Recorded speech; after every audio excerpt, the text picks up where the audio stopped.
Здравейте на всички! Аз съм Петър Латунов, специализант съм към катедра фотограметрия и картография, по-точно направление картография и ГИС.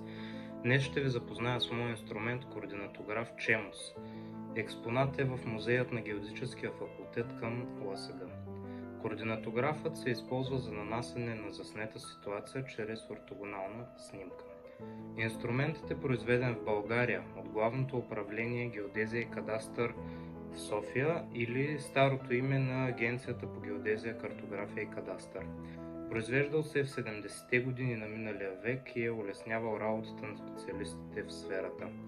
Инструментът е доста масивен, метален и тежи около килограм и половина.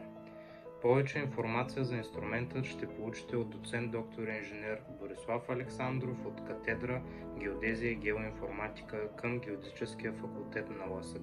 Приятно гледане!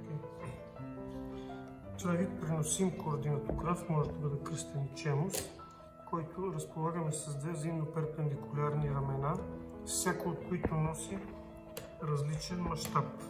Могат да бъдат променени тези нониуси, които са избранието мащаб 1:250, 1:500. Съответно на другото рамо имаме мащабна линийка, която също с сменяем нониус показва на какво разстояние по едната ос се премества едната координатна линия, както и по другата ос. В края на това рамо може да бъде поставен или бодец, може да бъде поставена лупичка за отчитане на координати, поставя се и така се наблюдава доста прецизно, тъй като тези винтове създават възможност за много финно движение.